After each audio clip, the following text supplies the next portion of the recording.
दो चार हैं, पैसा तो आ रहा है पर घर में टिक नहीं रहा। डॉक्टर में, पुलिस में, एक्सीडेंट आदि में, कहीं गलत जगह पर, व्यसन में अगर पैसा जा रहा है, जुए में, मांसाहार, मदिरा पान, या कहीं आया पैसा, पैसा आने में कमी नहीं, आ रहा है पर टिक नहीं रहा, रुक नहीं रहा।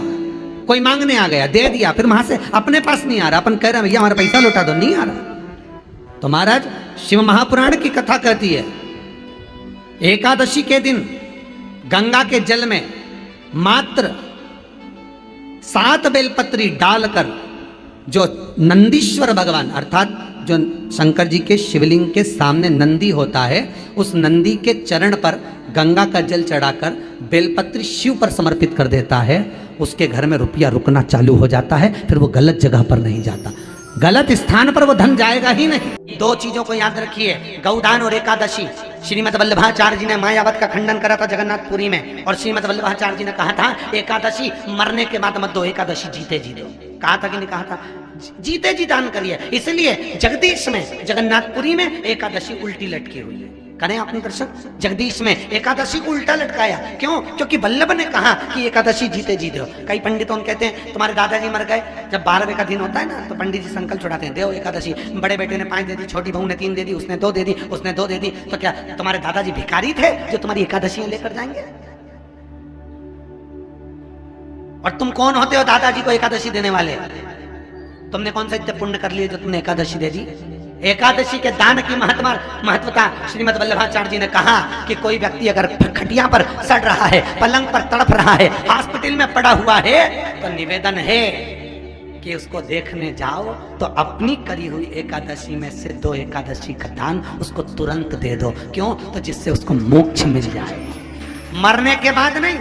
क्योंकि मरने के बाद तो वो 10वें के दिन, गरुड़ पुराण में लिखा है 10 दिन तक जीवात्मा घर की अटारी पे रहती है। कितने दिन? 10 दिन। 10 दिन के बाद जीवात्मा चली जाती है। कहाँ जाती है? उसको जहां जाना है। 3 दिन में उसको भोग भोगना पड़ता है जीवात्मा को। 3 दिन नरक का भोग भोगती है, उसके बाद स्वर्ग का भोग भोगती है। 18 दिन में ये प्रोसेस पूरी हो जाती है। कितने दिन? 18 दिन। 18 दिन के बाद में उस जीवात्मा को धान के खेत में पटका जाता है। किसके खेत में? धान के, चावल के खेत में। इसलिए कहते हैं एकादशी के दिन चावल मत खाओ। कहते कि नहीं कहते? और क्या कहते हैं? द्वादशी के दिन चावल खाना जरूरी है। एकादशी का पालना करना है तो द्वादशी को चावल का 1 गिलास खाओ, तब द्वादशी को चावल खाओगे तो एकादशी लगेगी। चावल नहीं खाओगे तो एकादशी नहीं लगेगी। द्वादशी को चावल खाना जरूरी है। क्यों कहते हैं? क्योंकि धान के खेत में जीव को छोड़ा जाता है, उस धान के खेत में, चावल के खेत में जीवात्मा रहती है। उसको चिड़िया खाती है तो चिड़िया के रूप में जन्म लेता है, मनुष्य खाता है तो मनुष्य के रूप में जन्म लेता है। इसलिए एकादशी के दिन चावल नहीं खाया जाता, क्योंकि एकादशी के दिन हम चावल खाएंगे तो जीव हत्या का दोष लग जाएगा। फिर कब खाना है? द्वादशी के दिन। द्वादशी के दिन क्यों खाया जाता है? क्योंकि हम एकादशी के व्रत करे रहते हैं, और पहला घासा जब चावल का खाते हैं तो अपनी करी हुई एकादशी का पुण्य जितने जीव हमारे मुंह में जाते हैं उनको उसका पुण्य मिल जाता है, और उनका फिर जन्म नहीं होता, वो तर जाते हैं, उनको एकादशी का भाग मिल जाता है। इसलिए कहते हैं एकादशी को चावल मत खाओ, पर द्वादशी को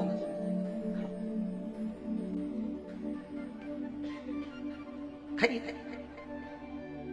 10 दिन तक जीवात्मा है, और आपने एकादशी कब दान दी? बोलो जम के। 12वें के दिन, 13वें के दिन आपने एकादशी का दान दिया, वो मिली उनको? अरे बोलो अच्छे से। कई तो अभी तक कर रही होगी, हमारे दादाजी के निमित्त की कर रहे हैं, कर ले। फिर वही वाली बात आ गई, गुलाब के फूल में पानी।